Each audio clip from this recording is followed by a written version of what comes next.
For the Audubon Green Wave, it's always been a season of ups and downs and learning experiences, especially for the underclassmen, the freshmen, all the way up to the top of the ladder, the seniors that graduate in about 2 months.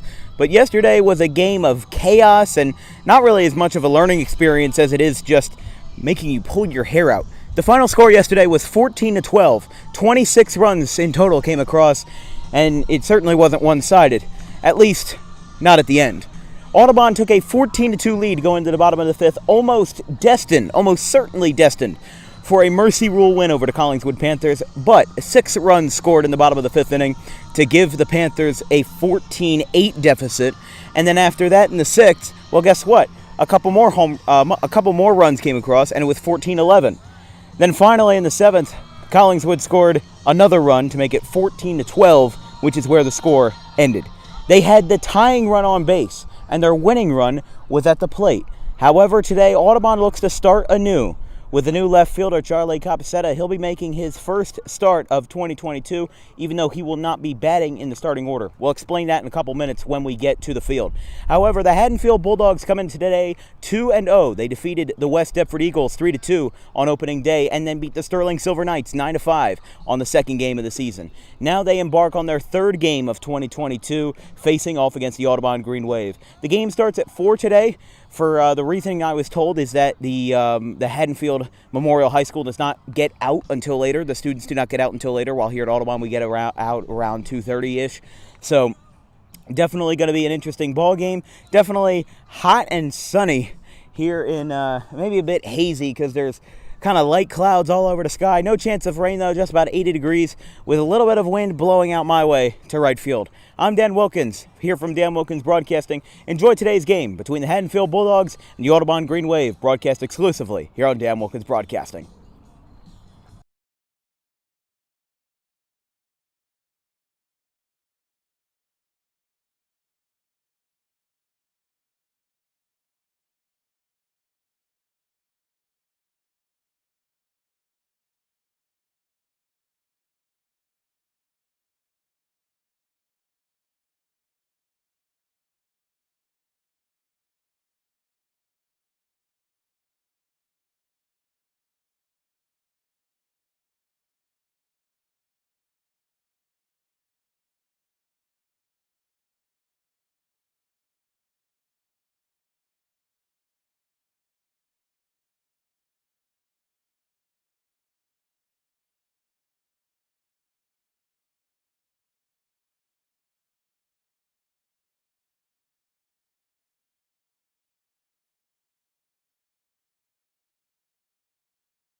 This broadcast is brought to you in part by the Amato Brothers. Great food at a great price, right off the White Horse Pike in Oak Lynn. Definitely might be a dinner spot for us after the game. Definitely, oh my goodness, there's so much stuff on the menu. You can never get enough at Amato Brothers. Great service at a great deal. Check them out today in Oak Lynn off the White Horse Pike. Sean Driscoll, who homered yesterday, he will be pitching today. He will probably be pitching better than the Philadelphia Phillies, who are losing 8-1 to the Mets in the bottom of the sixth inning as we speak, which glad I wasn't there today. Yeah, we were at the Phillies game on Monday, the opener of the series, where Phillies were down 4-0, then came back, scored 5 runs in the bottom of the 8th, including a 2-run home run by JT Realmuto in my first game of 2022. Haddonfield's getting ready in their dugout. Audubon starters are trotting their way over to their dugout. We're just about to get set as we speak at 3:59 local time. So it looks like we're going to get started very shortly here. From the Hank Greenberg Field, you're watching exclusive coverage of Audubon Green Wave Baseball on Dan Wilkins Broadcasting. If you have any questions or comments, drop me a line at thedanwilkinsshow@gmail.com. Any sponsorship inquiries should also go there. And to all our sponsors who support us here at Dan Wilkins Broadcasting, we thoroughly thank you for your support. We're going to take a look when we get a chance at the Haddonfield Bulldawgs starting lineup. And yes, that title is not a typo. It is Dogs, D-A-W-G-S. That's how it's read in the inscription on their jerseys, right across the letters. It's Dogs, not Dogs as in D-O-G-S, although there are a couple teams that we will see this year, like the Glassboro Bulldogs, that are spelled normally, but Haddonfield decided to have a little bit of flair to it. I got to talk to the head coach, Bob Bickle, before the game today. Very nice fella, and he gave us the starting lineup, and we'll share that with you very momentarily for what we have to offer when it comes to today's Colonial Conference game. Haddonfield, as we said, 2-0 in 2022. They defeated the West Deptford Eagles, who had the best record in the Colonial Conference overall. They won 3-2 versus versus West Deptford. West Deptford is actually 2-4 on the year. They've played 6 games, with wins versus Vineland and Collingswood, and losses versus St. Joseph, the school in Hamilton, Bishop Eustace, Haddonfield, and Haddon Heights. They've lost to Heights. Now, Audubon does play Haddon Heights tomorrow afternoon. Might be a bit of conflict. Maybe a bit of a conflict of interest for you since you graduated from Haddon Heights High School. Nah, I'm Audubon now. Been here for 16 years. You've switched sides by now, but we're going to take a look at the Audubon defensive alignment when we get a chance. You're watching DWB, as we like to call it for short, Dan Wilkins Broadcasting coverage of Audubon Green Wave Baseball. The umpires and the coaches are meeting at home plate. They'll exchange lineup cards, and we'll get started very shortly here from Hank Greenberg Field. Thanks for tuning in.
The Green Wave are taking the field now. Let's take a look at our starting lineup for the Haddonfield Bulldawgs here on Dan Wilkins Broadcasting, as the Haddonfield Bulldawgs are set to face off against the Green Wave from your Hank Greenberg Field.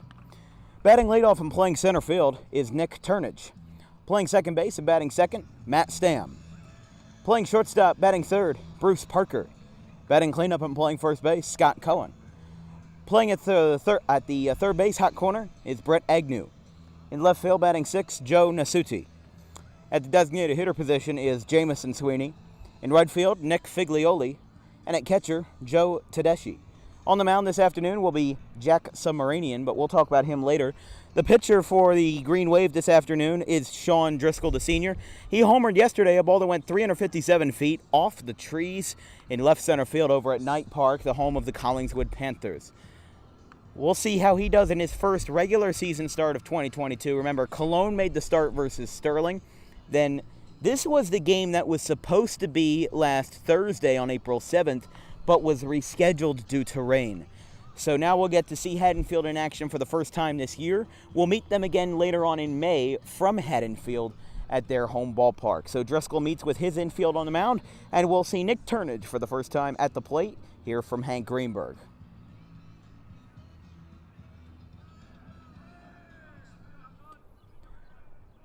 Couple of notes about our defensive lineup. Jack Dempsey is at at second base. John Perozzi's at first. Scott Lynch is at third, and Charlie Copsetta is in left field. The first pitch of the ball game to Nick Turnage as Sean Driscoll kicks and deals for a strike on the inside corner, and we are underway from Hank Greenberg.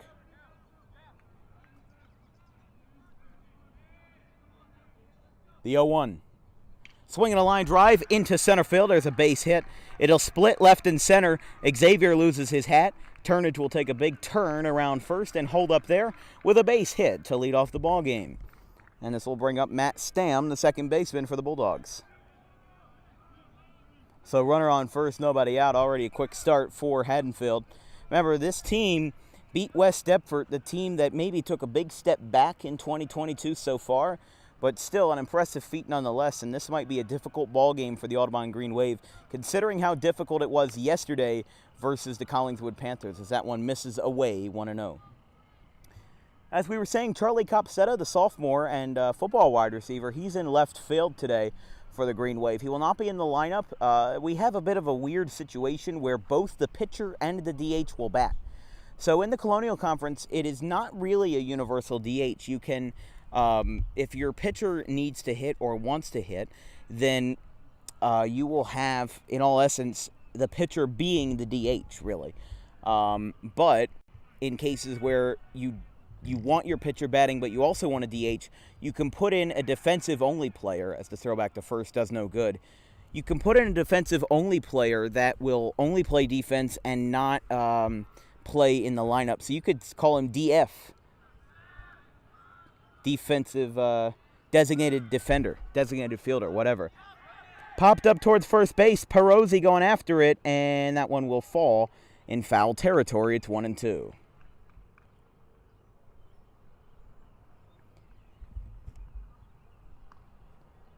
And yes, if you saw the box score from yesterday and you wanted your head to explode, I don't blame you. The final score was 14-12.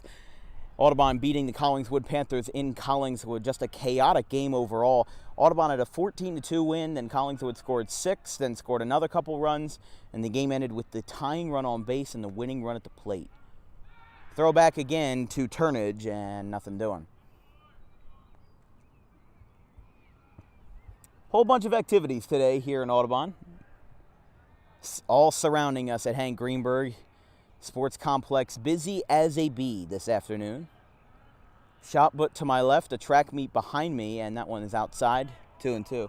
I don't think it's a meet as much as it is a track practice for spring track. But shot put goes to my left, and I told her before the game, I said, what if we combine shot put and baseball? It'll be just like Major League Baseball in the 1880s. Nobody was hitting home runs. And you broke your bat on every swing. It's 3-2. And my dad likes to make a joke a lot of the time saying, especially about the Yankees and all those big teams with a lot of big bats. They say, what, are they using trees as bats? Well, if you're playing shot put in baseball, you might need a tree as a bat. That one's hit out to right. That one's going to fall. It'll hit off the wall. Coming around third is Turnage. He will not stop. The throw is not in time. There is no throw to the plate. And getting all the way to third base is Matt Stam. RBI triple for Matt Stam. 1-0 Haddonfield. Quick start for them. Nobody out. And this brings up the number 3 man, Bruce Parker.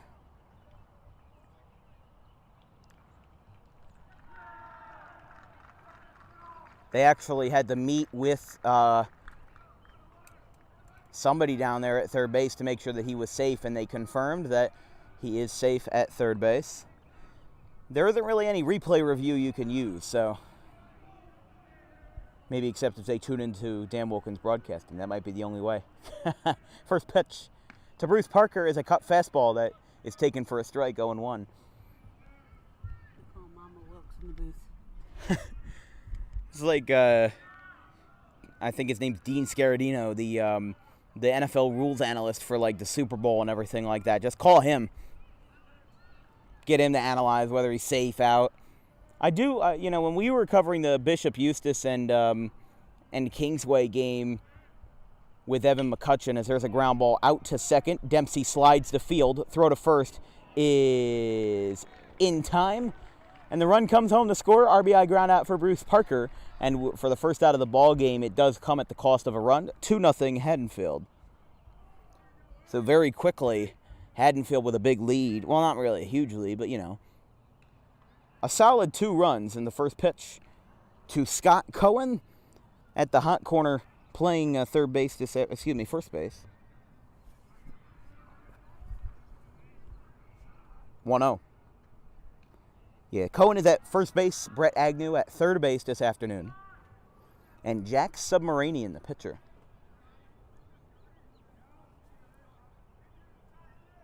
Line drive, Dempsey lets it get through his glove into right center field.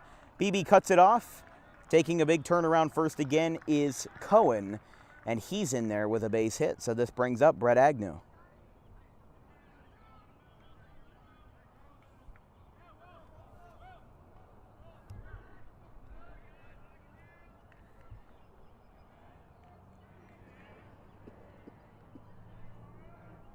First pitch, foul down the right field line, and it almost drilled Scott LePay.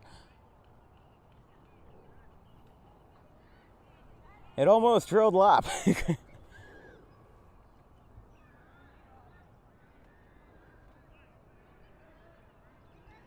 0-1 pitch, swinging a ground ball up the first base line, and it basically dies in the grass. We do have a good announcement to make. We will start doing post-game interviews when Audubon wins. We got permission from Coach Rich Horan and Ryan Knoll to do a post-game interview after the game. So big thanks to them for letting us do that. And we have an extension cord for the mic, so what I will do is the 0-2 got him in the shoulder, but they will keep him in the box because he leaned into it. The umpire saw that right away. He stuttered and then pointed his elbow out, so it will be a dead ball, and they will do it again. 0-2. Swing and a miss. So he struck him out, and there's 2 away. See, we did not see that call during the Collingswood game, although it wasn't really confirmed, especially since, I don't know if you want to call it controversial or not, but there was a batter that, excuse me 1 second. First pitch to Joe Nasuti is a ball with 2 away in the inning. But what had happened was that with Gabe Cologne's curveball, I don't really have a backstop view of what he throws because just from here it shows so much break. But a batter leaned into the ball thinking it was going to go over his head, but it curved back into the zone as a fastball misses away 2-0 to Nasuti. So what made it interesting, for lack of a better word, is that it ended up actually being like a hit or a double, something like that brought home a run. Could have altered the runs that came across, and it was there were a couple of Audubon fielders that were kind of calling, like, what's that all about? But the home plate umpire recognized right away, as the throwback to first, nothing doing there. Home plate umpire recognized right away that there was something fishy about that, and they called him back to the plate. So it's 2-1. We just lost our Haddonfield lineup. It's in the grass. It's upstairs, 3-1. Hopefully the inning ends so I can run over and grab it. Wind's not exactly blowing, so it's safe for now. 3-1. Swing and a miss, 3-2.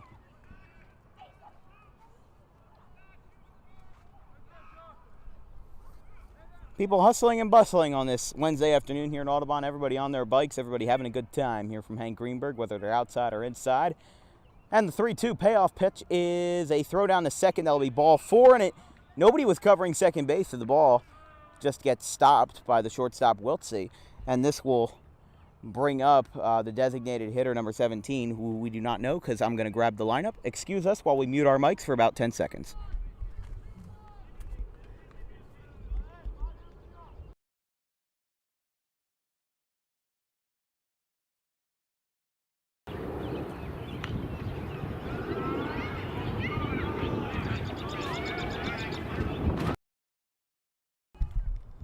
Jamison Sweeney in the box.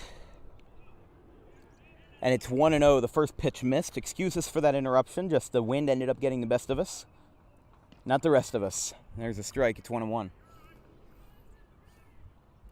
That reminds me of that Elton John song. It seems to me like you lived your life like a candle in the wind, just like the Haddonfield lineup. Line up in the wind. There's a strike, 1-2. Oh boy, goodbye Yellow Brick Road's going to be 50 years old next year. 1973.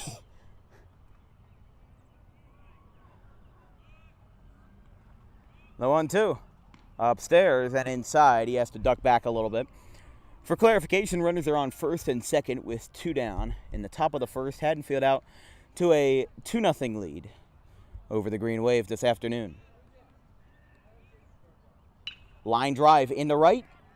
And that will fall in front of Zach Beebe. Here comes the throw to the plate, and it is not in time. The throw skips away from Zimmer, goes to Driscoll. Now going to second is Sweeney, who chugs his way in there with an RBI, and it's 3-0. So now both runners are in scoring position as Sean Driscoll's start is going from bad to worse. And Zimmer will meet out with Driscoll on the mound. Jamison Sweeney on second base. Over to third is Joe Nasuti. Seems like that track meet seems to have wrapped up. It might have just been practice, but here's the left fielder, right fielder, Nick Figlioli. First pitch, swing and a miss. Digging at the dirt, and it's 0-1. If we had 811 as a sponsor, I would say after a ball gets thrown in the dirt, call 811 before you dig. The 0-1. Swinging a pop-up foul towards somebody's front lawn.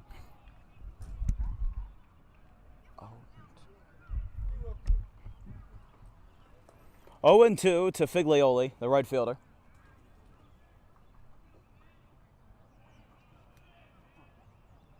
Swing and a miss. His bat went up, the ball went down, and the sign is retired. Sean Driscoll gives up 3 runs. Audubon will try to get it back. We'll give you the Audubon lineup and Haddonfield defensively right after this break.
Here's your starting lineup for the Audubon Green Wave. Batting leadoff and playing center field is Xavier Massey. Pitching and in the second position, Sean Driscoll. At first base and batting third is John Perozzi. At the third base hot corner and batting cleanup is Scott Lynch. Batting at the designated hitter position is Charlie Grady. Charlie Copsetta will be in left field, however, he will not bat. Ryan Zimmer will bat sixth, the catcher. Tyler Wiltsey back in the lineup tonight, and he will bat seventh and play shortstop. Jack Dempsey at second base, he will bat eighth. And Zach Beebe in right field, he will bat ninth. Jack Submarinian on the mound. He doesn't seem to have much of a submarine delivery, as his name may have suggested, but seems to be throwing from about a 3/4 angle, and Xavier Massey will attempt to attack that here in the bottom of the first inning.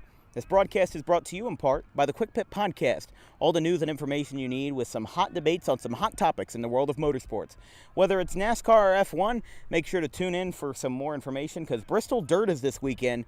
We'll see who the dirt ringers, if they come out on top, or if the Cup veterans like Joey Logano will take the checkered flag in Bristol, Tennessee. The first pitch is fouled off of Xavier Massey's foot, and he seems a bit shaken up by it.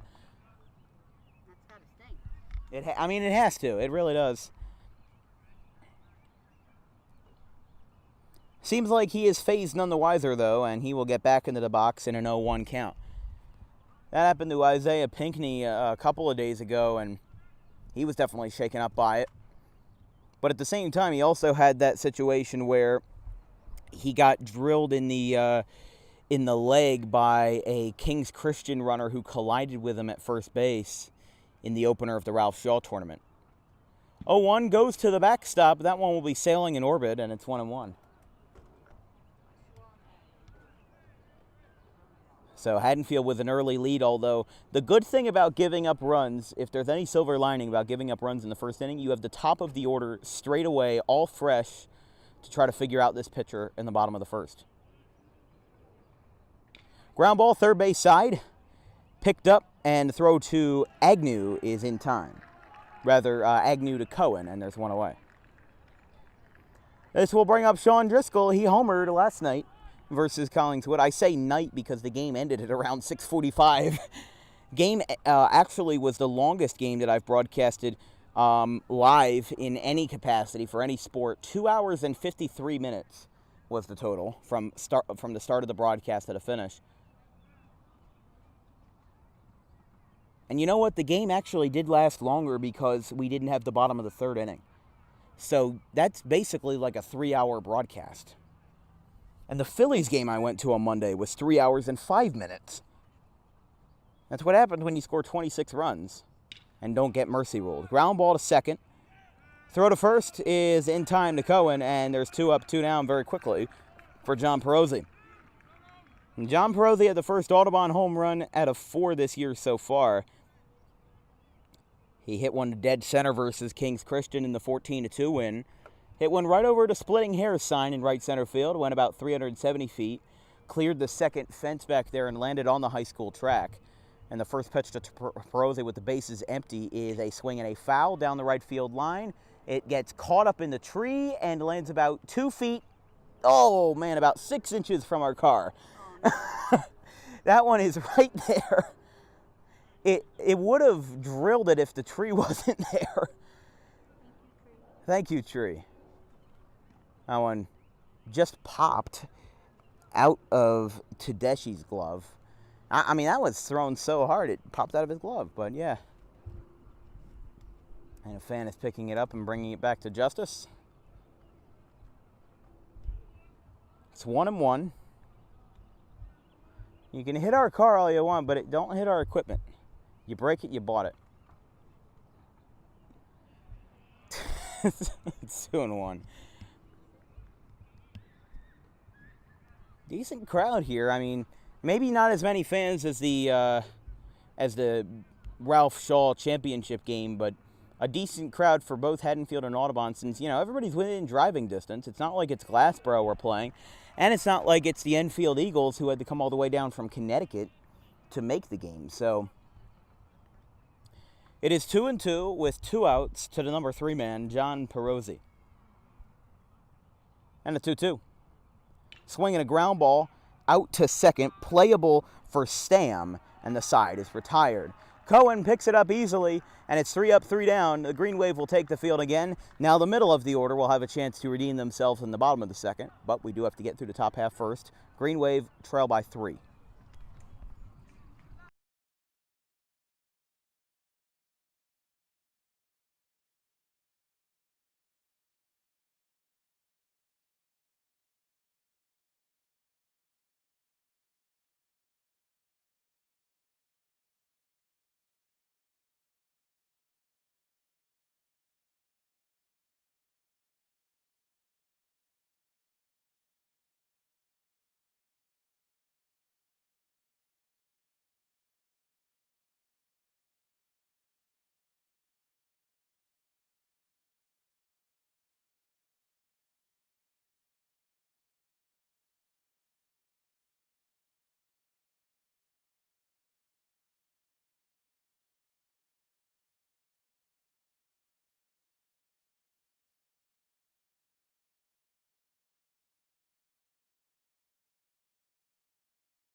The number 9 man, the catcher for the Haddonfield Bulldogs, Joe Tedeschi, will lead off in the top of the second with Haddonfield leading by 3. They brought 8 men to the plate in the top of the first.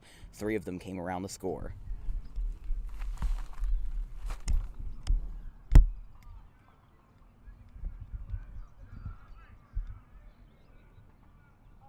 First pitch is a strike, 0-1. To Tedeschi.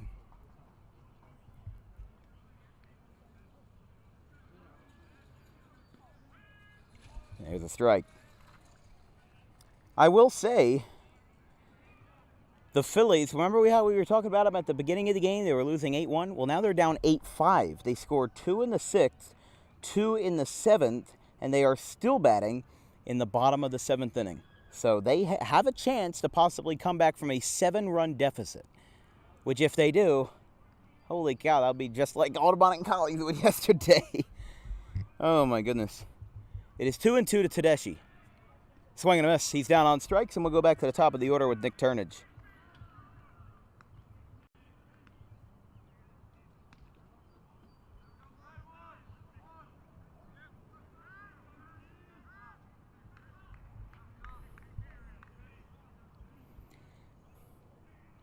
Going into this game, Nick Turnage is 1 for 7 in 2022, although he did have quite a, I don't know what you want to call it, prolific season in 2021 as that one's fouled back.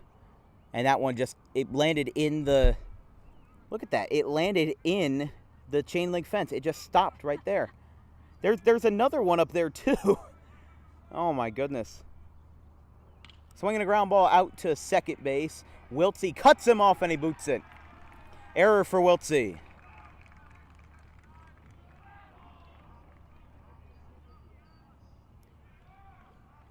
It seems like being a freshman in the starting lineup and in the starting line every day has been a, for lack of a better term, has been a humbling experience for Tyler Wiltsey, and we'll see if he can rebound, because he will bat presumptively in the bottom of the second inning, assuming that a runner gets on. Never guarantee, though. We'll see how Jack Summeranian handles it in the bottom half. First pitch, Matt Stam went around, yes. Late call at home, but it is called in the favor of Audubon. It's 0-1. Or rather, no, it's not. It's 1-0. I thought I heard strike. Well, excuse me.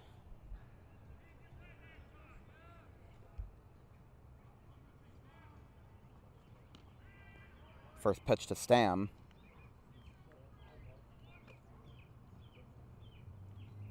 Stam, a senior in 2022. He was actually starting all the way back as a freshman in 2019. Went 19 for 56 in that stretch, which, pulling up the calculator, that would bring you to a 339 average in his freshman year. Then he only went 6 for 36. A measly 167 average in 2021, but now he's back 2 for 6 in 2022. Couple pickoff throws back to first. The count is currently 1-1 to Stam.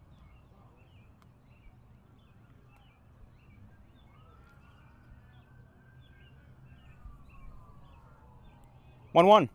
Swing and a miss.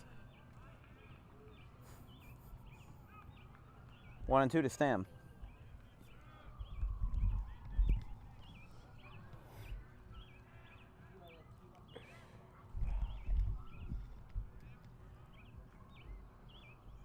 One, two from Driscoll.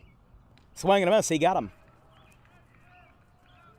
Another strikeout for Driscoll, his second of the afternoon, and there is 2 away.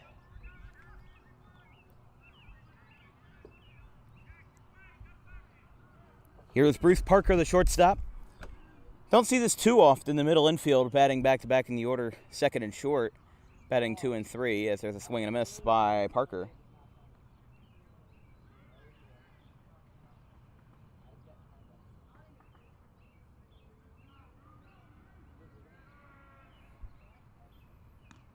There's a strike. Going into this game, Parker batting 4 for 8, a 500 average in 2022. Had a decent sample size, about 40 at-bats in 2021, as that one's a pop fly out towards right. Beebe on the run. He slides, and he makes the catch. Zach Beebe with a sliding dive, and the inning is over. No runs for Haddonfield. Audubon will have 4, 5, and 6 up in the bottom half. 3-0 Bulldogs on top.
This broadcast is brought to you in part by Christina Amato Realty, a real estate agent with the Keller Williams Realty Group.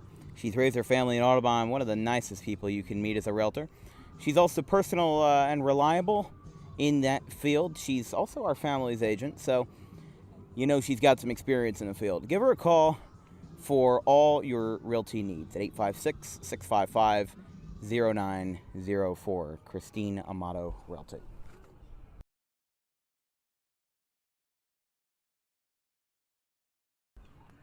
Scott Lynch will lead off the bottom of the second for the Green Wave.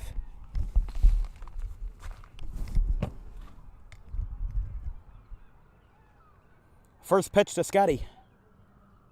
That one drilled him in the back. Got him in the hiney, and runner on first base. As we have a herd coming from our right, and I believe it is a herd of track runners. I feel like Paul Revere. The runner, they're coming. The runner, they're coming. I just got a shout out from Billy Lindemuth. Here is Charlie Grady at the plate. I'd imagine track running is a lot like human NASCAR. And cross country is like the road course racing. Go fast, turn left. Yes. Funny enough, in Winston-Salem, North Carolina, there's the famous Bowman Gray Stadium, which is both a football and NASCAR track. Although they haven't run on it in several years, it's still very popular to the weekly racing scene, as it's 2-0 to Charlie Grady. But it's a quarter-mile track, and you know how long the high school track is? A quarter mile. So they literally, in the 1940s, they paved over this high school track and said, you know what, we're going to run stock cars on it now. And they stuck with that. Only in North Carolina that would work. But they actually still host, for the Winston-Salem High School, they still host high school football games. A couple of years back, Tennessee, this Tennessee Volunteers, they played a collegiate football game at Bristol Motor Speedway, which is where the NASCAR Camping World Truck Series and where the NASCAR Cup Division goes this weekend to the dirt track, because that one is upstairs. But it's been paved since the 40s. Last time a NASCAR sanctioned series ran in there was 2014, the K&N East Series, which is like a 4th Division feeder series. Think of it as like rookie ball, but for motorsports, for stock car racing. And the pitch is a strike. It's 3-2. So the count is full to Charlie Grady. But I always thought that was interesting. You know, multi-sport facilities not using sports that you would imagine. And yes, before you argue with me, motorsports, they are a sport. That's why they have sport in the name. That one's popped up. I will not be taking any further comment. That one's caught in right by Figlioli, and the runner holds on first base. So there's one away. And this will bring up Ryan Zimmer.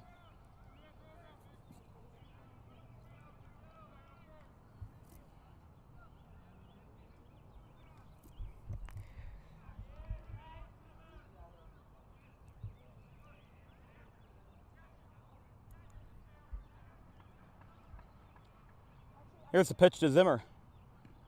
That one is a strike. I definitely think this game is going to be a lot less lopsided than it was yesterday until everything fell off the rails, because Audubon and Haddonfield, they are very evenly matched. They both have very good records this year. Audubon's only loss came to Kingsway in the in-season tournament. And this weekend, Audubon will be going down to Myrtle Beach with a couple other teams, as that one is cut off, and the throw to first is in time by Matt Stam. Scott Lynch moves over into second base, into scoring position. And this will bring up Tyler Wiltsey for his first at-bat in a little while. As a freshman, not exactly having the most prolific season in 2022, but he looks to rebound.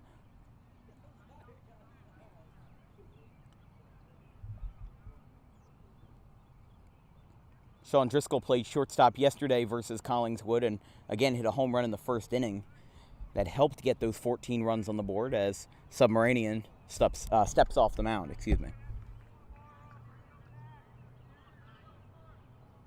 I think I just heard Mr. Cosenza yell that there's a track meet tomorrow and bring a snack. I brought a snack from Wawa before this game. That one's hit high in the air, deep to left, and it is off the wall. It took a couple hops, and it went under the fence. I've heard about ground rule doubles in that regard, but I don't think I've ever heard of a ball going under the fence. And Ryan Zimmer will have an RBI, Tyler Wiltsey will have an RBI double, a good rebound for him. And Scott Lynch comes around the score. So it is 3-1. Audubon will not be denied so far this afternoon, but I have never heard of a ball going under the fence in that regard.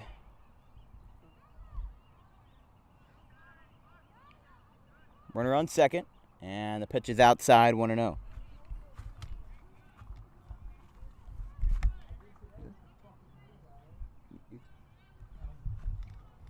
The 1-0 to the 8-man in the lineup, Jack Dempsey, the second baseman, sophomore.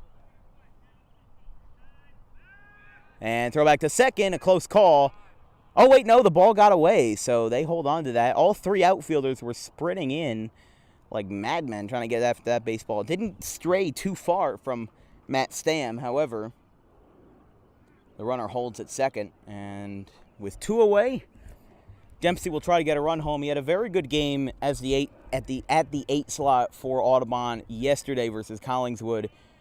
He was very good defensively and offensively, and I have a lot of hope for Jack. I think that, seeing him play for years and years, you kind of watch a guy develop, whether it's Little League or Junior League, all the way up the ladder to where we are now. He has very much grown, in whether it's, physically as a baseball player, or maturity-wise as well. He's a very smart guy, has a lot of baseball IQ is what we call it, really.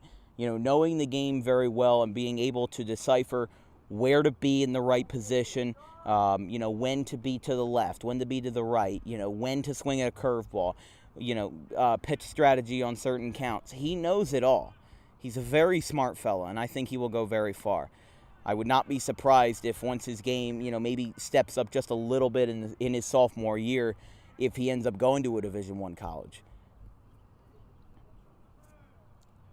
We've got guys all the way down the ladder from, D3 commits to D1 commits at Rutgers, and we had Blaze Fadio, who graduated from here a couple of years back, and he's currently at LaSalle. So he's going very far when it comes to baseball, and a lot of Audubon graduates do, and I think Jack Dempsey's going to be one of them as well, along with his twin brother Bryce Dempsey as well.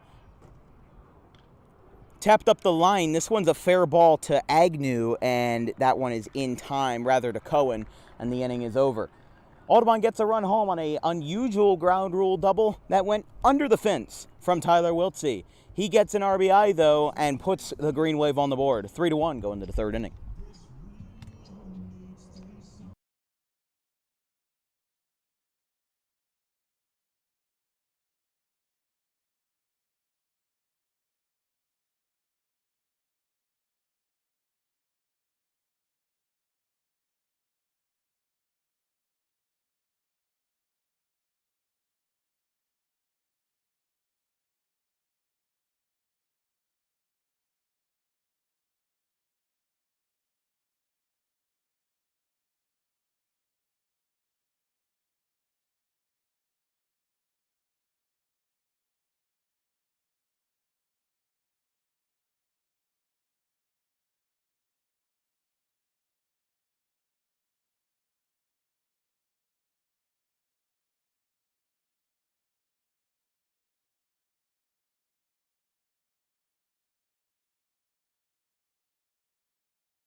Back here from the top of the third, it'll be Scott Cohen leading off. And the first pitch is a strike, 0-1.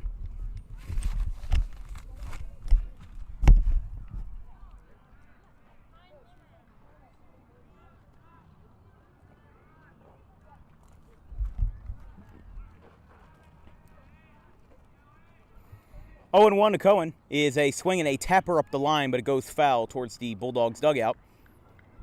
And it's 0-2.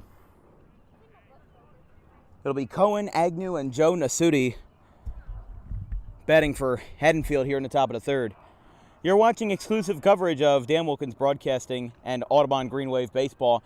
If you have any questions or comments, drop me a line at thedanwilkinsshow@gmail.com. All sponsorship inquiries should also go to that email. Thank you for your support of Audubon Green Wave Baseball. Still 0-2 to Scott Cohen, the left-handed first baseman for the Haddonfield Bulldawgs. Driscoll stares down his catcher Zimmer, and the pitch is a breaking ball that misses away just barely, and it is 1-2.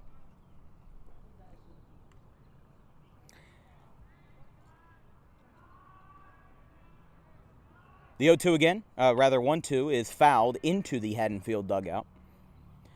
Our next live stream of Audubon Green Wave Baseball will be tomorrow afternoon versus the Haddon Heights Garnets, a local rivalry in the Colonial Conference. 3:45, tune in on Dan Wilkins Broadcasting for exclusive coverage of the Green Wave. That'll be the end of our three-game kind of conundrum of baseball. We had Collingswood yesterday, Haddonfield as we speak, and Haddon Heights tomorrow. Then we'll have a nice long break until spring break when Audubon comes back from their Myrtle Beach tournament and faces the I believe the Paulsboro Red Raiders on the 26th.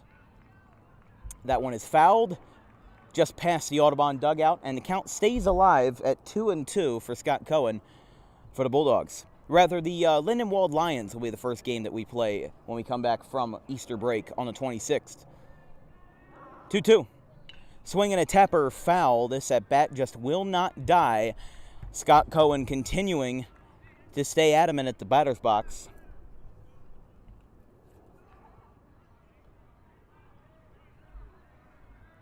Two.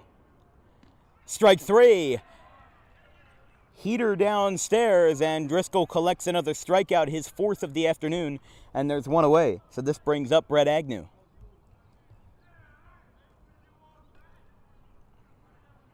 If you're just joining us, it's 3-1, Haddonfield on top. They scored 3 runs in the top of the first, but Sean Driscoll has been able to lock them down since, with only a couple of base runners allowed since the first. And Audubon even got a run of their own on a reverse ground rule double as time is called. So that pitch will not count. It remains 0-1. I don't know if time was called by whoever, but probably by Agnew. And that one skips behind Zimmer.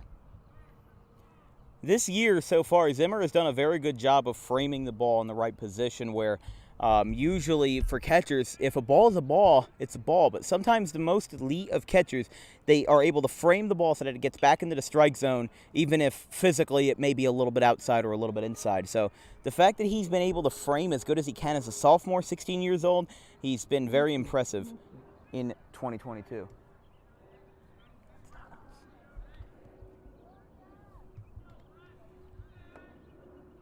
Swinging a tapper, another one foul.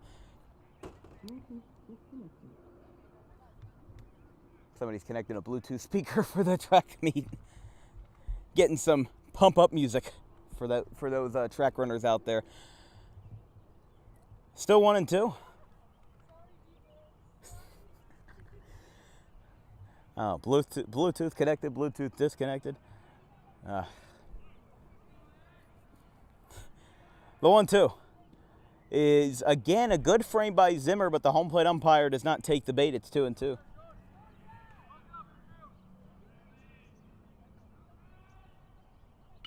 Tapper out to first. Perosi is there, and he flips it to Driscoll, and there's 2 down.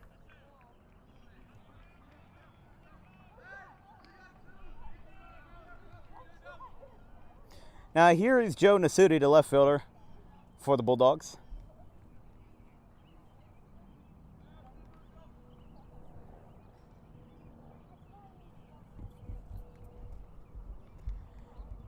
I mean, Sean Driscoll was already at 47 pitches by the time that he got to the start of this inning, and then the lengthy at-bats that just would not die between the corner infielders, Cohen and Agnew, just ended up extending that and extenuating it even further. And the 1-0 is not called. It's 2-0. He'll try to lock him down again. That was very close to the strike zones, though. It will be a good pitch. And that one is a little low, but it is called. I think what you learn about a home plate umpire, about a crew chief, you know, as the ball game goes along, is that the strike zone, it can change. And it, you know, this is why I'm not exactly a huge fan of the umpire scorecards you see on Twitter, where they're basically critiquing an umpire based off their personal strike zone and their personal perception, as that one is a ball to Nasuti, so he'll take the trip down to first base. Here's Jamison Sweeney, the DH. What you have to understand is that nobody is perfect. An umpire is a human. So that's why it's a no-no to argue balls and strikes in baseball, because it is the umpire's discretion. Safe or out, you know, you can do whatever because, at least in the major leagues and the minor leagues, because there's replay review. In this level of baseball, you know, it's kind of like how you're treated as a retail salesman. The customer is always right. Well, in baseball, in high school baseball, the umpire is always right, no matter whether you like it or not. And time is called. Sweeney stepped out of the box to adjust his batting gloves, and we still have not thrown the first pitch to Jamison Sweeney.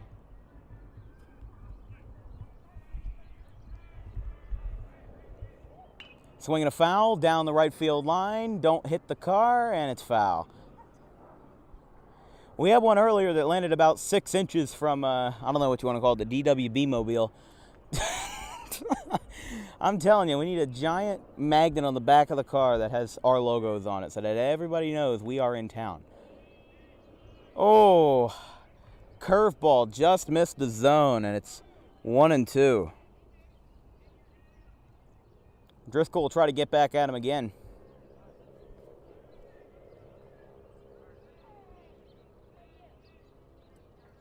Inside, and it looks like that hit him in the back foot.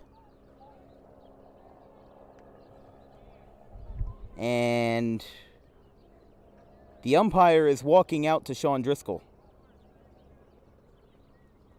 Or no, they're actually just going to conference here. So what in the world's going on here? So, yep, they will call it a hit by pitch. The call stands. Nasuti will go to second base, and Jamison Sweeney will go to first. So that will bring up Nick Figlioli.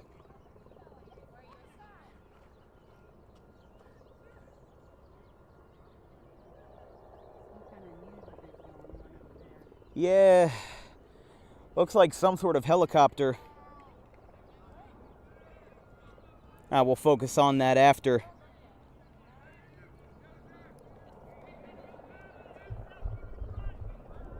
Here's Nick Figlioli, the right fielder for Haddonfield. And the first pitch is a swing and a line drive to center, but Massey comes up with it, and he makes the catch to retire to side. We'll go to the bottom of the third. We'll figure out what that helicopter's for, and it's 3-1, Haddonfield on top.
This broadcast is brought to you in part by Crafty Couture, a DIY studio on Merchant Street. Follow them on Facebook. They have great home decor and Audubon Pride merchandise. Check Facebook for their upcoming classes or give them a call to set something up at 856-796-3613. Again, that's Crafty Couture, DIY studio on Merchant Street, just past the Audubon downtown. First pitch to Zach Beebe, the number 9 man for the Green Wave, is a strike. And the pitch from Submarinian, he kicks and fires it, and that one is fouled back. Beebe was a little short-handed on that one, and it's quickly 0-2.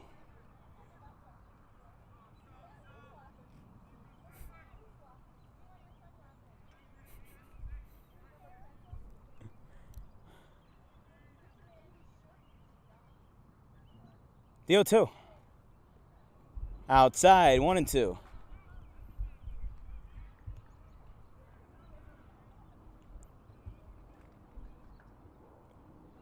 Audubon's crowd is tightening up a little bit. There is some more butts in seats, if you will. The 1-2. Swinging a ground ball out to right back to Submarinian, and he throws it to first, one away.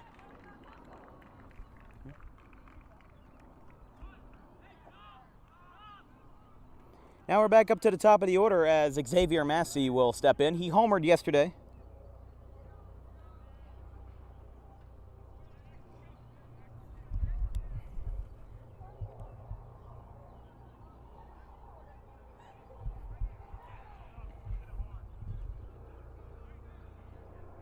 That helicopter's back again. I think that's WPVI again. Not Paul 6. That's the radio term, although nobody calls it that, NBC 10 WCAU. That is NBC, I believe. Actually, no, that may be actually a medical helicopter. That one's a strike. We'll grab that one again. Yes, that is a actual medical helicopter, so. You can tell the news one because it was just hovering. Yeah, it was just hovering. That one's actually going to go down and get some people, so hopefully everything's okay. That one's fouled back to the screen, and it's 0-2.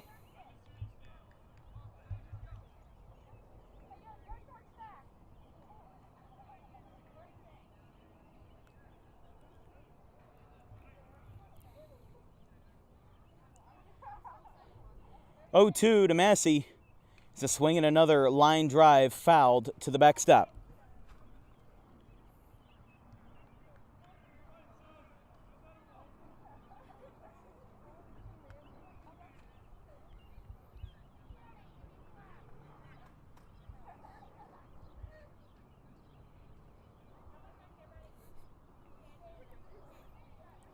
Two. Up high, 1-2.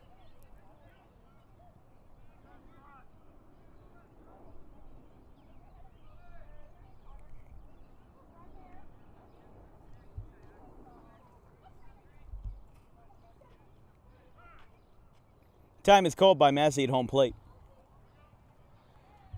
I got to check in on that Phillies game, see if we actually came through on our comeback. Probably not. Up and in, Massey turns his shoulder towards home plate, and it is 2-2 rather. It's 8-5 top of the ninth, so the Phillies stopped their scoring in the seventh and did not score in the eighth. Neither did the Mets. We lost 2-0 last night as there's a line drive, and it is caught by Matt Stamm. A diving play to a very hyped Matt Stamm, and there is two away rather. So here is Sean Driscoll. Sean Driscoll starting this afternoon and also hit a home run yesterday off the trees versus Collingswood. If you had hit a homer off the trees here at Hank Greenberg, you would have to hit one a long way. As a breaking ball from Submarinian is a strike, and it's 0-1. So we actually were able to solve the mystery from yesterday, whether it was Ryan Keegan or Keegan Ryan. It's the latter. It's Keegan Ryan. As a ground ball to third, we'll talk about that later.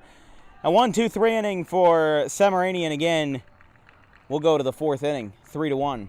Audubon trails by 2.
Back here from the top of the fourth, very quickly moving. We've been going for just about an hour, and we're already halfway through. So the first pitch of the fourth inning is a tapper up towards the pitcher's mound, and the throw to first is in time.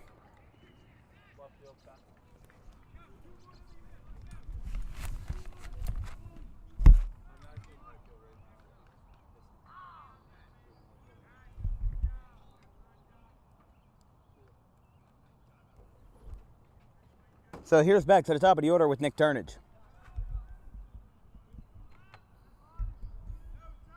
One away, nobody on.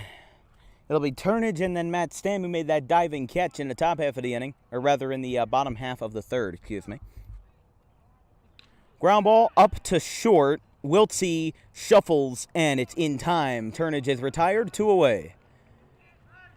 Definitely looking like a much smoother inning for Sean Driscoll this afternoon than it was last time out. Don't jinx him. I won't jinx him, but it could very well change as we go along. So Matt Stam will be at the plate. Of course, made a very impressive diving catch in the bottom of the third to hold them at bay.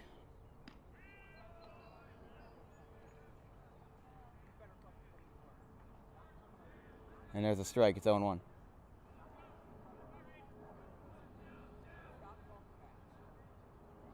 There's a line drive into center field, a base hit.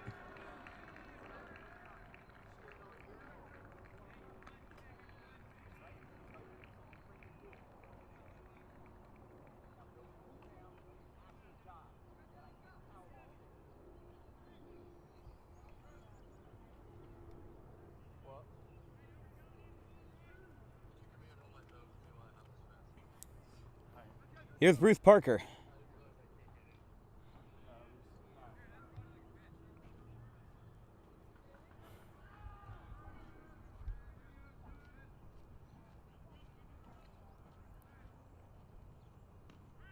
There's a strike. 0-2.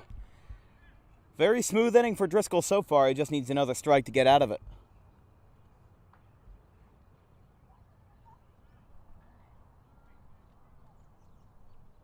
Runner's going. This one's popped up. Out to short. Who's got it? And Wiltsey does. Side is retired. Only runner is stranded on first.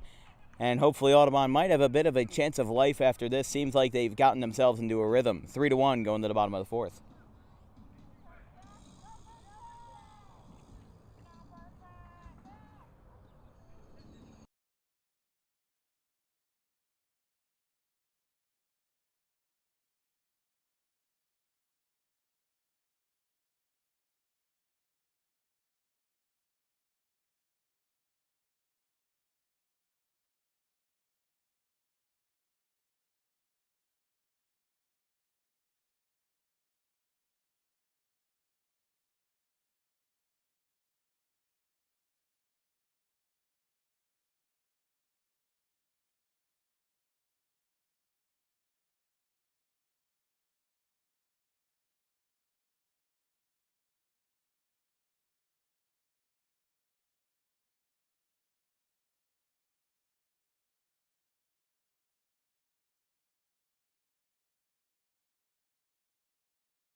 This broadcast is brought to you in part by the Borough of Audubon. Mayor Jacobowski, Commissioner Whitman, and Commissioner Lee invite you to Audubon Day on April 30th. The Green Wave do play that day, but why don't you tune into our game while you tour the streets of Merchant? Of course, all the businesses will be open there with a lot of vendors, a lot of food, and a lot of good fun games and experiences on Audubon Day, April 30th, on downtown Merchant. The swing and a miss by Perozzi leads off the bottom of the fourth inning. It's 0-1.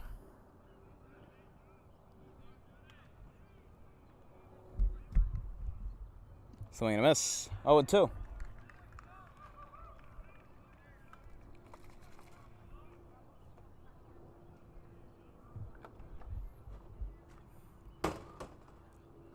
Jack Submarinian in a groove. He'll try to set down Perozzi once again, and the pitch is outside and away, 1-2. 10 to 3 on that Saturday. Oh, okay. So a whole day's worth packed full of activities. No, okay, it's 2-2.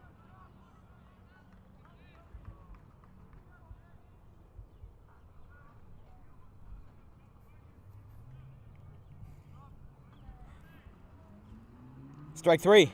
Punch out at home plate. He punched it towards the sky. There's one away. He was like Fernando Rodney. He was pointing the arrow at the heavens. There's the one away. And here's Scott Lynch. Oh, that's beautiful.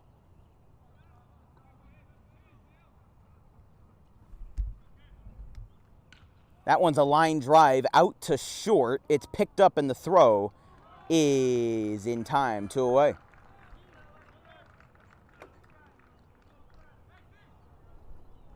Now here is Charlie Grady, the DH.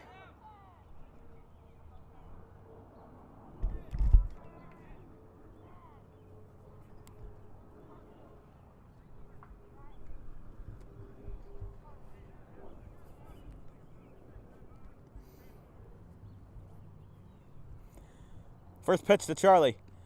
Check swing, and he goes around. It's 0-1.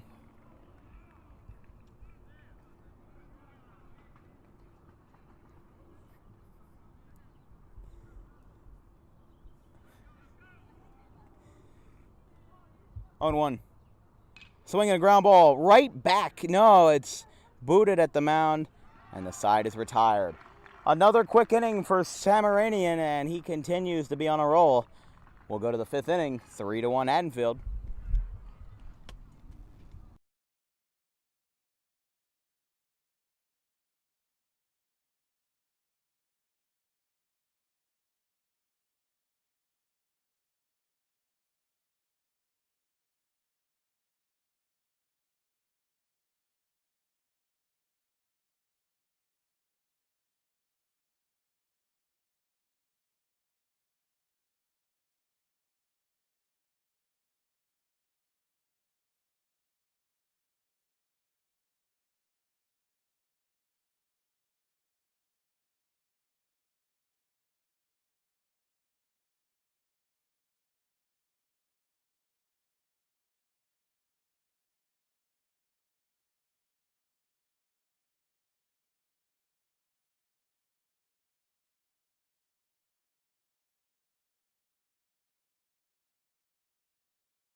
I love the Zach Brown Band.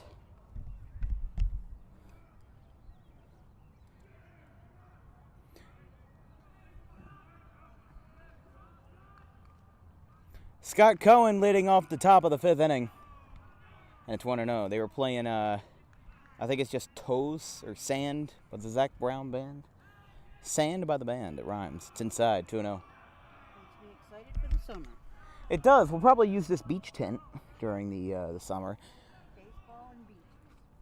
But it was the 3rd attempt at it. The first one wasn't big enough for our equipment. The second one had 2 broken pegs on the, like the straight stand-up tent, and the third one is the one that we have now, and it seems to be working well for the rain and shade. So ground ball out to Dempsey. He gets down on a knee, and he picks it up, and throw to first is in time. Very nonchalant by Jack Dempsey, and there's one away.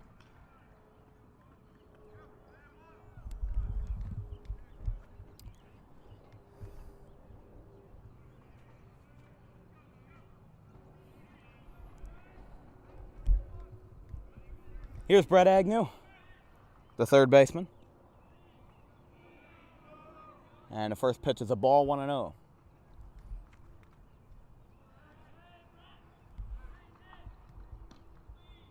Outside, 2-0.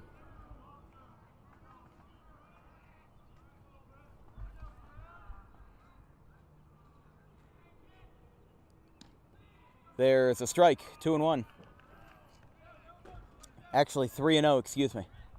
So 3-0 to Agnew. You know, I was talking to the reliever who pitched 3 innings yesterday, Gabe Colon. I was talking to him, and basically one of the things that he said was that in any other year, Audubon would have won the game easily. But this year, it seems like there's just something with the team that kind of allowed it to happen. As it is ball 4 to Agnew. And the runner's on first base. Now here's Joe Nasuti. And honestly, the error in left field that has led to Grady being the DH today instead of the left fielder, and Charlie Copsett will be out there today. You know, it wasn't really a matter of the sun.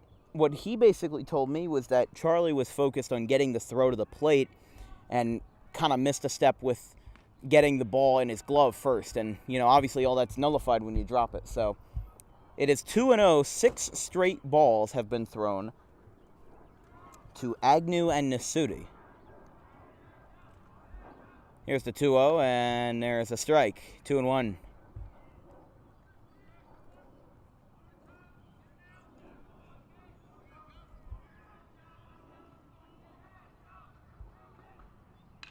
Hot shot, a chopper to short. Wiltsey tags the bag himself and will get him at first base as well.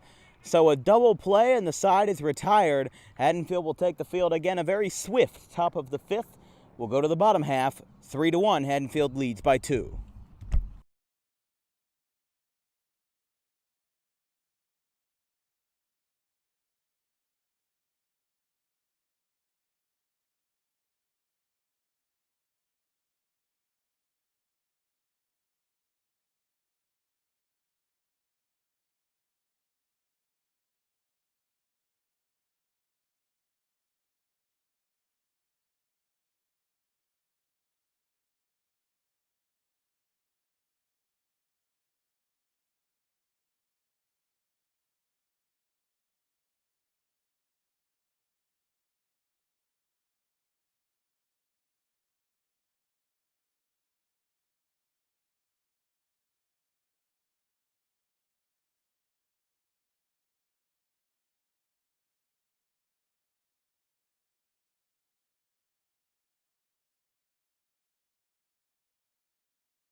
Going to the bottom of the 5th.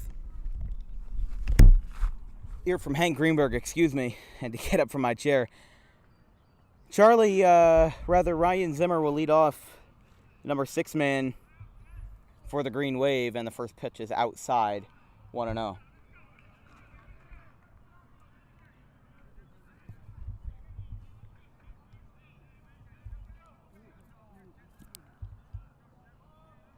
The 1-0 pitch. Ground ball, hot shot to short. The throw from Parker is in time, and Zimmer's retired. There's one away very quickly.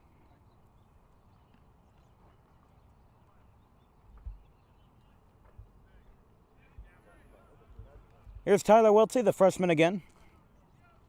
Freshman shortstop had a RBI double to put the Green Wave on the board in the bottom half of the 2nd inning, but no scoring for either side since. Every run that has been scored was either in the 1st or 2nd inning, so everything's died down now, and it is 0-1 to Wiltsey. And, of course, it was what I like to call a reverse ground rule double, where I don't know if you could see it very well, but in left center field, the fence goes up because there's an elevation where the track is and where the baseball field is. So there's this little gap underneath the wall, and the baseball where those fans are standing, I believe from the track practice, they were right under there.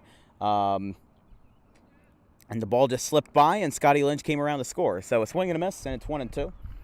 Right where that Anizek and Stockland sign is where the ball went under and ended up being the only run of the game for Audubon so far. I mean, Lynch would have scored regardless, but that just made the ball dead and moved everybody up 2 bases. So 1-2 is a slow tapper out to Stam. He picks it up and throws it to first in time, 2 away.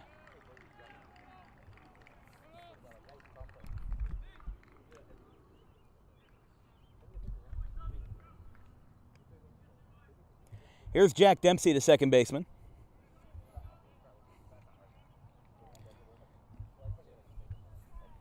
Honestly, Jack Dempsey is very impressive from what I've seen so far this year, and also last year as well. He batted nearly 500 in his small sample sizes in 2021 as a freshman, but Dempsey's done even better this year, not really statistically, but just, he's matured himself as a ball player, and he's gotten himself in the groove, and had a couple of extra base hits in his game versus Collingswood, and had a couple of hits during the during the early scrimmages of this year as well. So he's shown that he is a worthy ball player on this club and in the starting lineup. And when Driscoll's on the mound, why not put him at second base? Because he's a very good guy defensively as well. And that one hiccup doesn't define who he is defensively. So we'll see how he rebounds here, but it's quickly 2-0 to the sophomore second baseman, Jack Dempsey. Jack Submaranian kicks and deals, and that one is a strike right down Broadway. It's 2-1.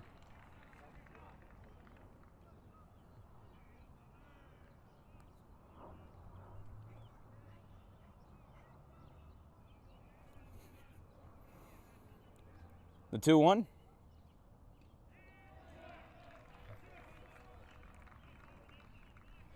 And it's 2-2 on the breaking ball.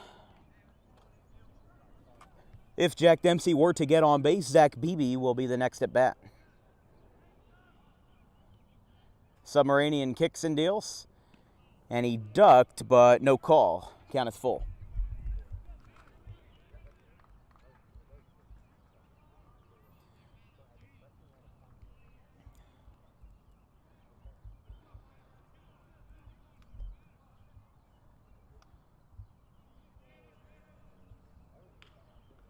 Fouled back. Joe Tedeschi, he actually barehanded it, but ended up being a foul ball regardless. So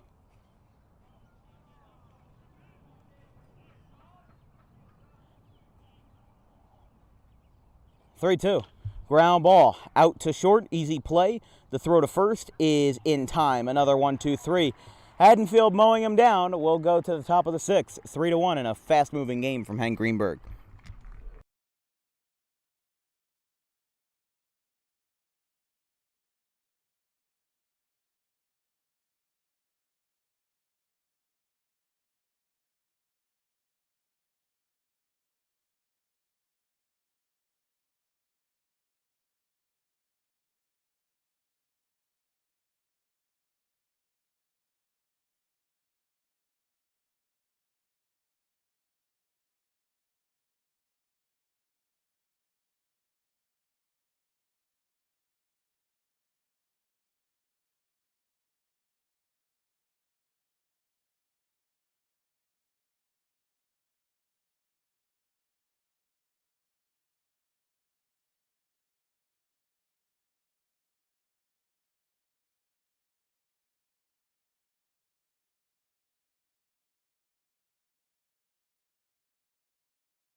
Jamison Sweetie, the DH, is leading off in the top of the 6th inning. 3-1 Haddonfield leads.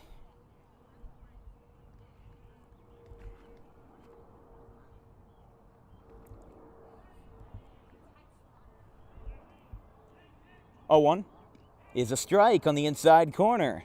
0-2. Driscoll's at 91 and actually now 93 pitches, so he's definitely getting up there, and probably fatigue is starting to get to him, but that one just got fouled off his helmet. He started running as soon as he even swung the bat, so that's why it bounced up right into his dome. But he is phased none the wiser. And it's, oh, look at that, a slide step, but it ends up being a negative effect. It goes in the center field. And Jamison Sweeney has another base hit. Driscoll tried fooling him with the 0-2 slide step, and it ended up actually doing the opposite effect. So this will bring up Nick Figlioli, the right fielder.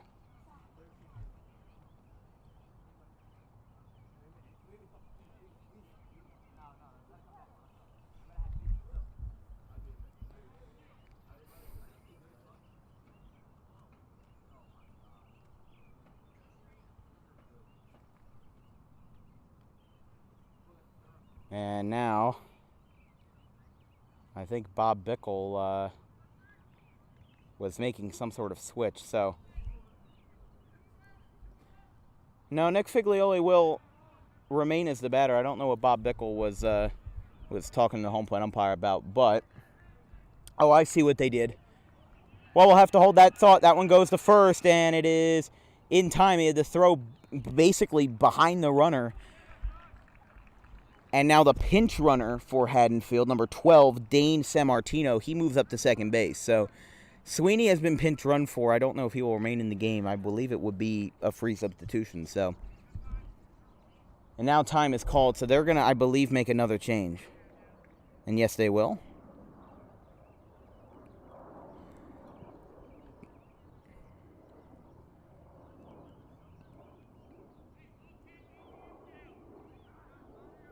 Now a new batter, I believe, number 54, and that is the case. Declan McCarthy will bat.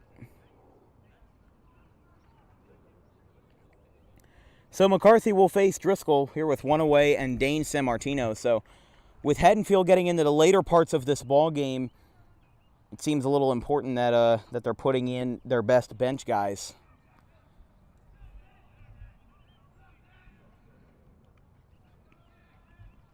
Here's the first pitch. Driscoll again from the slide step, this time running about a bit of a sidearm delivery, somewhat of a 3/4. I don't really see that too much from Driscoll, but he's changing it up and it's working, so it's 0-1. See if he does it again. Watch if he does it again. No, now he throws back to second and nobody was covering the bag. Not Dempsey nor Wiltsey. So Sammartino gets back on his feet.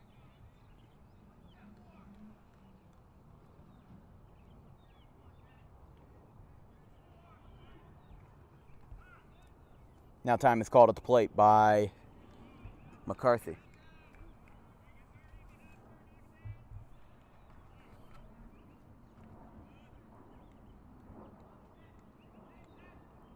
Oh, he stepped off the mound and the throw goes past Wiltsey. And he scoops it up on the outskirts of the shortstop's position on the infield. Luckily, no damage done, and Sammartino stays at second base.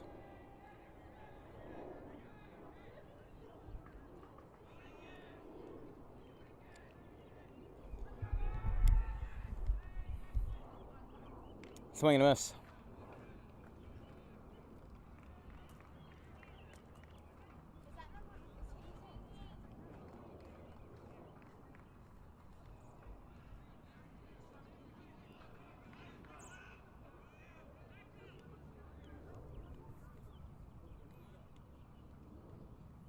The 0-2. Strike three. Right down Broadway. The home plate umpire again punches him out to the sky. How about that? And this will bring up back to the top of the order, Nick Turnage.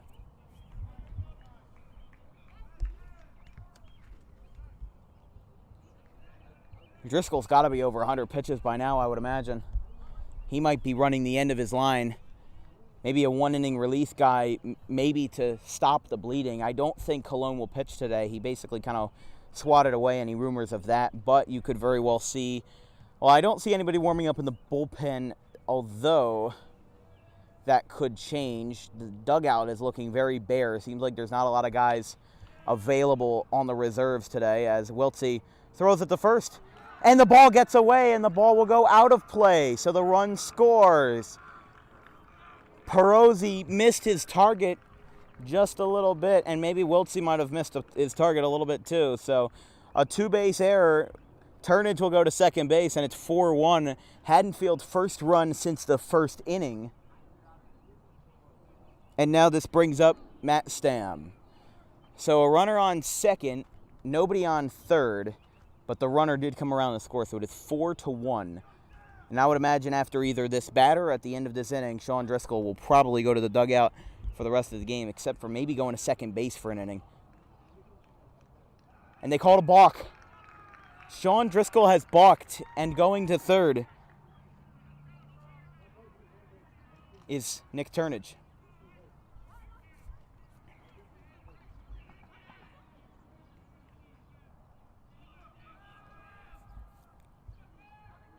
Swing and a miss. Hefty hack by Stam, and it's 0-1.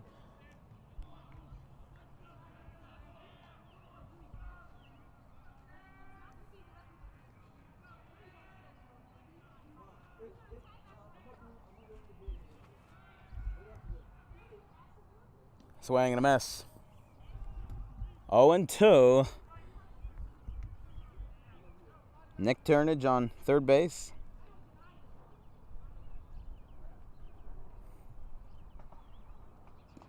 And that one's down low.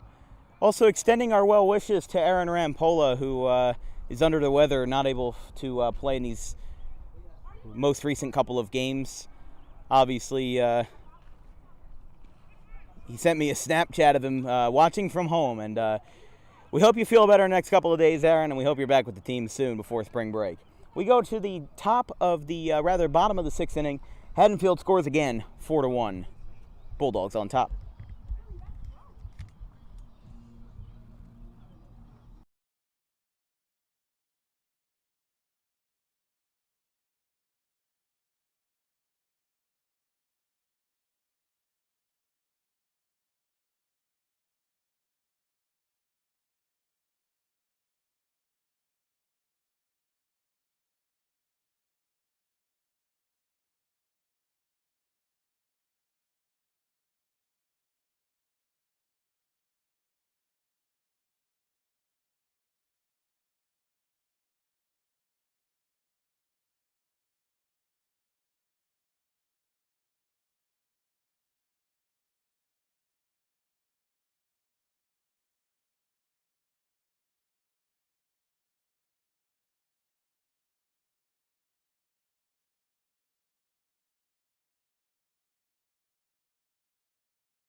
First pitch to Zach Beebe as the sun is coming out right in my eyes from the clouds. It's 1-0.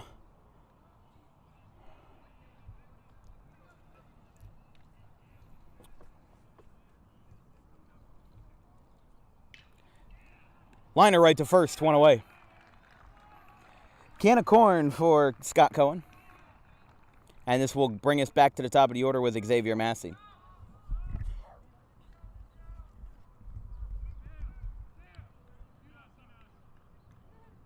The final from the Phillies game was 9-6. So the Phillies got another run home, however, did not take home the victory.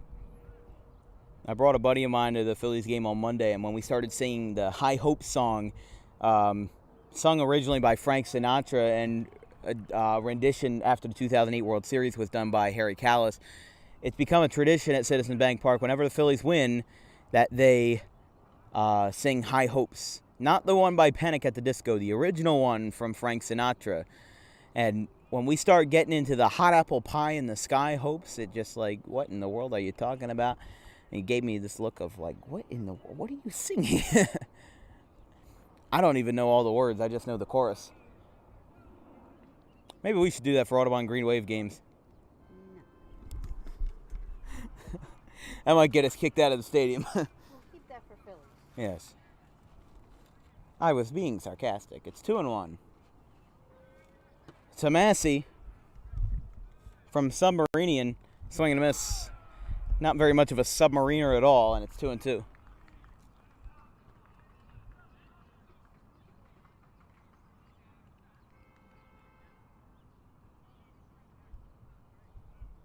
And then the 2-2. Swinging a ground ball foul.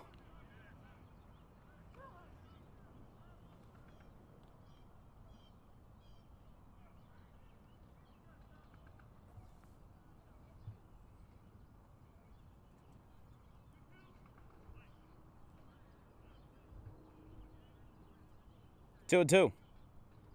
Outside. 3-2.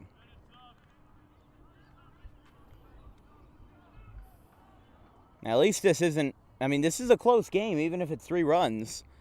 It's not like yesterday, where it was 14-2. Inside, ball 4. Xavier Massey flings his bat towards the Audubon dugout, and now this will be an opportunity for Sean Driscoll. Sean Driscoll did a left-handed practice swing off camera, and I almost thought that we had a left-handed pinch hitter, but we don't have any on our bench, I don't think. At least not any dedicated ones. Maybe Joey Slavin, but he's not really a hitter. He's a pitcher on the JV squads. I was very confused, but outside, 1-0. I will note that going into this inning, Submarinian is only up to 58 pitches. So he's done a very, very good job of restoring order. Except for now, that one's a foul ball down the left field line, and it's 1-1.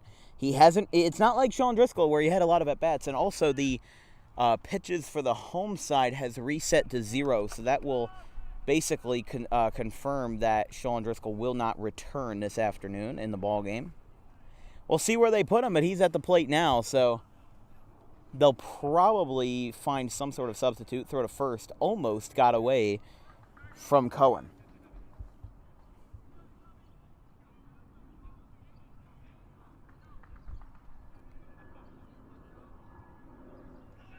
Massey's running, swinging a fly ball down the right field line. It's looping, and it falls. Here goes Massey to third base. He is going to be in there, but now here he comes to the plate. They got to make a relay. There's no throw, and it's 4-2. An RBI single for Sean Driscoll. A looper down the right field line, and the Green Wave have their first run since the second inning. And now John Perozzi will be at the plate. And it appears that the infield is meeting with Submarinian on the mound. I don't think they're going to take him out. I think they're just meeting with him, make sure his composure is okay. That was Scott Cohen that's kind of doing a little bit of a welfare check on his starter. Runner on first. Damian Broadhurst, the senior, is the pinch runner, the substitute runner. 1 on, nobody out. It was a walk for Massey and then an RBI single where Massey came all the way from first and scored, although to his credit, he was running on the pitch, so he did get a bit of a head start.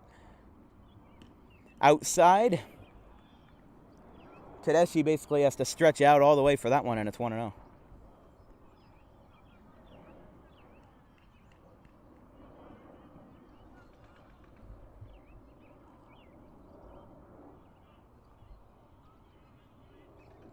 Perozzi lines one, high chopper to short. They get to second for 1 on the first, and it's a double play. Broadhurst and Perozzi are both retired, but Audubon does get a run home. Very clutch for the Bulldogs. They got an inning to play to see if Audubon has anything left to bite in the tank. It's 4-2 going to the 7th inning from Hank Greenberg Field.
Bring me back. Yep. Doug Does Anything is a sponsor of Dan Wilkins Broadcasting. Doug Does Anything, your local handyman. If you need anything done, no matter how big or small, give Doug Does Anything a call at 856-412-0118.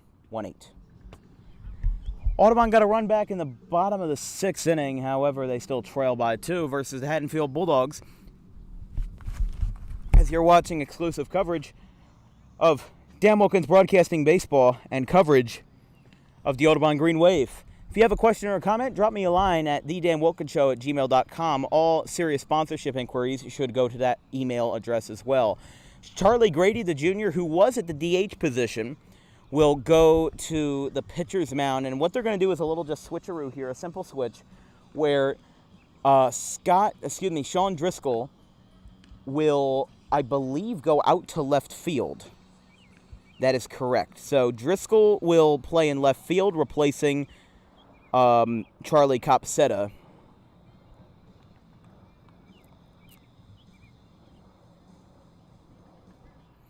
And it's basically just a switcheroo, and I believe they will get rid of the DH as a result, which could mean that Charlie Copsetta could bat. I don't know. Maybe unless Copsetta becomes the DH. There's a swing and a drive out to right.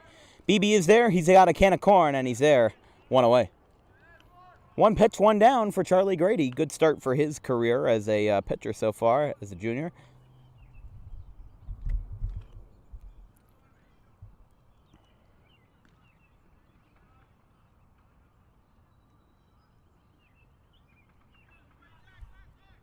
Here's Scott Cohen.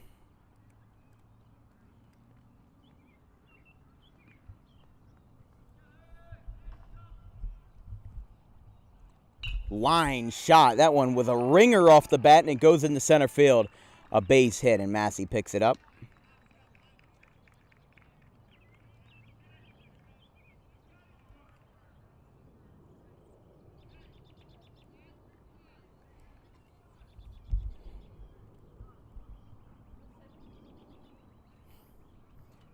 Here's now Joe Nasuti.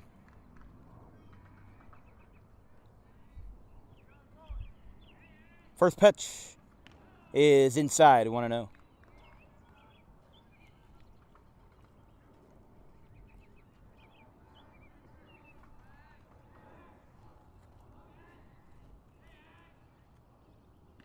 Inside, no call, 2-0.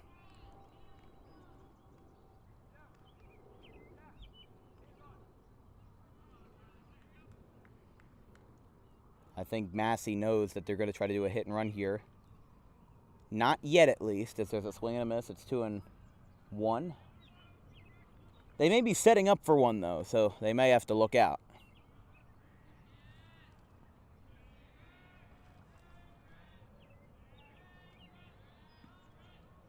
Swinging a ground ball. They won't go for one as Wiltsey flips it to second on the first, and it is not in time.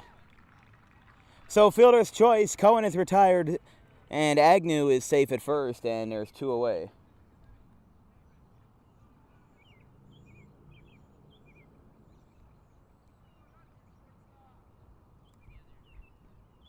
And now here is number 7, Ian Talty, who will hit.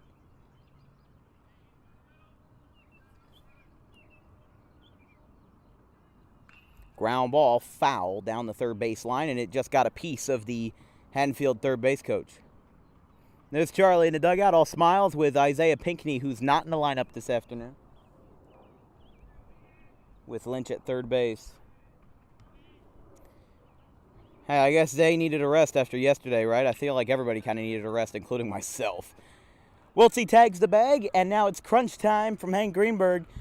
Stay right there. We'll go to the bottom of the 7th, 4-2, Haddonfield in front.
Scott Lynch will lead off the bottom of the 7th.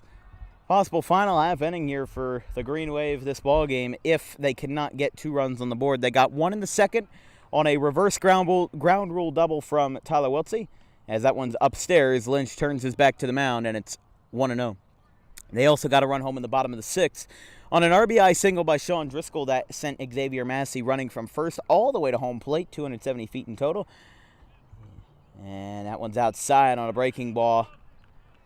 69 pitches going into the 7th inning for Submarinian as he looks to complete this game with a 2-run effort to his side. The 2-0 to Lynch. It's a strike right down Broadway. He's able to regain his composure, and it's 2-1.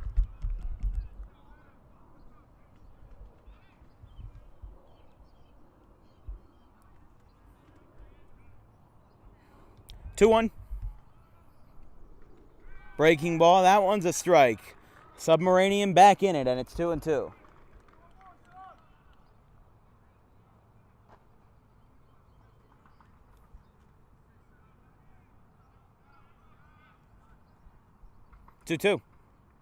Swing and a ground ball out to short, or rather to second base, and Stam throws it to first in time, 1 away.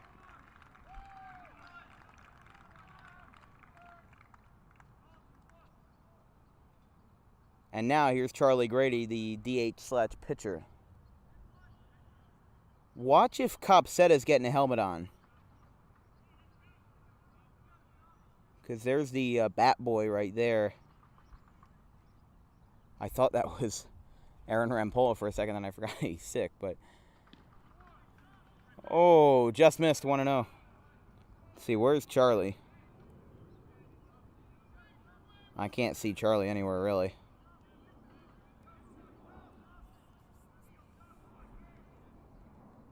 Because I want to see if he's getting a helmet on. He had 1 at bat last year. He is not. There's Ryan Zimmer. So they will skip Copsetta in the lineup. He is out of the game. It's 2-0 to Charlie Grady. That's down low, 3-0.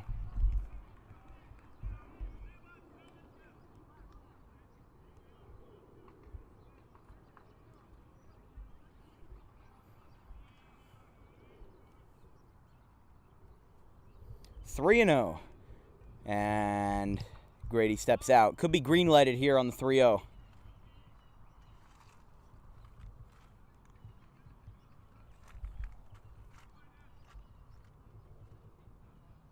Green light. Strike 1 rather, right down Broadway. We didn't go that fast. 3-1. Sometimes you gotta laugh at yourself a little bit in a losing effort.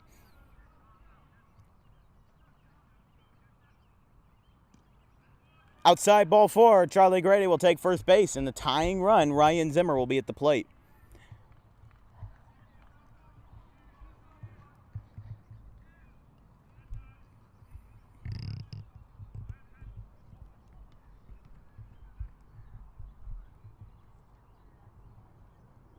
And now Bob Bickle will meet on the mound with his pitcher, Submarinian.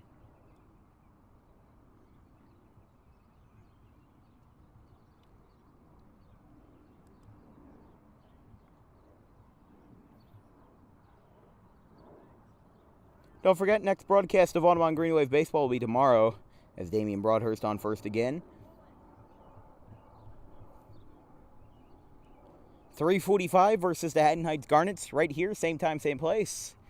Of course, our game started at 4 o'clock today due to Haddonfield getting out of... what I was told by the AD, Tony Carbone, is that Haddonfield gets out of class later than most schools, Haddonfield Memorial High School. So that would be the reasoning why in the books why this game started at 4. But the road game, when Audubon travels to Haddonfield, will be at 3:45 normal scheduled time. Strike 1. Quickly 0-1 to the sophomore catcher, Ryan Zimmer.